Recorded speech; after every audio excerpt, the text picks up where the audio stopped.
لا حول ولا قوة إلا بالله العلي العظيم. أعوذ بالله من الشيطان الرجيم. بسم الله الرحمن الرحيم. الحمد لله رب العالمين، والصلاة والسلام على أشرف الأنبياء والمرسلين وعلى آله الطيبين الطاهرين. رب اشرح لي صدري ويسر لي أمري واحلل عقدة من لساني يفقهوا قولي. اللهم صل على محمد وآل محمد وعجل فرجهم. سامعین کرام، السلام علیکم. آج کی ہماری تقریر کا عنوان ہے گروہ منافقین. اس عنوان کے متعلق ہمارے پاس قرآن مجید کی 4 آیتیں ہیں. پہلے ہم ان آیات کو ان کے ترجمے اور تفاسیری عبارات کے ساتھ پیش کریں گے، اور آخر میں ان سے کیا نتیجہ نکلتا ہے وہ آپ کی خدمت میں پیش کریں گے. پہلی آیت سورہ نساء کی آیت نمبر 145 ہے. اس میں اللہ تبارک و تعالیٰ ارشاد فرما رہا ہے، ان المنافقین فی الدرک الاسفل من النار. اس کا ترجمہ احمد رضا خان صاحب نے اس طرح کیا ہے، بے شک منافق دوزخ کے سب سے نیچے طبقے میں ہیں.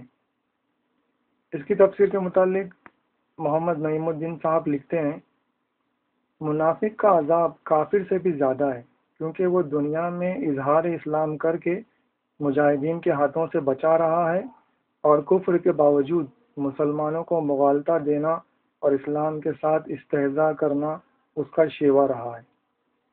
یہ عبارت انہوں نے تفسیر کنز ایمان کے صفحہ 147 پہ درج کی ہے. دوسری آیت سورہ احزاب کی آیت نمبر 58 ہے. اس میں اللہ تبارک و تعالیٰ ارشاد فرما رہا ہے، والذین یؤذون المؤمنین والمؤمنات بغیر ما اکتسبوا فقد احتملوا بہتانا واثما مبینا. اس کا ترجمہ احمد رضا خان صاحب نے اس طرح کیا ہے، اور جو ایمان والے مردوں اور عورتوں کو بے کیے ستاتے ہیں انہوں نے بہتان اور کھلا گناہ اپنے سر لیا. اس کی تفسیر کے متعلق محمد نعیم الدین صاحب لکھتے ہیں، یہ آیت ان منافقین کے حق میں نازل ہوئی جو حضرت علی مرتضیٰ رضی اللہ تعالیٰ عنہ کو ایذا دیتے تھے اور ان کے حق میں بدگوئی کرتے تھے. تیسری آیت سورہ محمد کی آیت نمبر 20 ہے. اس میں اللہ تبارک و تعالیٰ ارشاد فرما رہا ہے، فَإِذَا أُنزِلَتْ سُورَةٌ مُحْكَمَةٌ وَذُكِرَ فِيهَا الْقِتَالُ رَأَيْتَ الَّذِينَ فِي قُلُوبِهِم مَّرَضٌ يَنظُرُونَ إِلَيْكَ نَظَرَ الْمَغْشِيِّ عَلَيْهِ مِنَ الْمَوْتِ. اس کا ترجمہ احمد رضا خان صاحب نے اس طرح کیا ہے، پھر جب کوئی پختہ صورت اتاری گئی اور اس میں جہاد کا حکم فرمایا گیا تو تم دیکھو گے انہیں جن کے دلوں میں بیماری ہے کہ تمہاری طرف اس کا دیکھنا دیکھتے ہیں جس پر مردنی چھائی ہو. اس کی تفسیر کے متعلق علامہ وحید الدین خان صاحب لکھتے ہیں، منافق کی پہچان یہ ہے کہ وہ الفاظ میں سب سے آگے اور عمل میں سب سے پیچھے ہو. جہاد سے پہلے وہ جہاد کی باتیں کریں، اور جب جہاد واقعتاً پیش آ جائے تو وہ اس سے بھاگ کھڑا ہو. یہ عبارت انہوں نے تذکیر القرآن کے صفحہ 1389 پیج نمبر 1389 پہ درج کی ہے. چوتھی آیت سورہ مبارکہ المطففین کی ہے، آیت نمبر 30. اس میں اللہ تبارک و تعالیٰ ارشاد فرما رہا ہے، وَإِذَا مَرُّوا بِهِمْ يَتَغَامَزُونَ.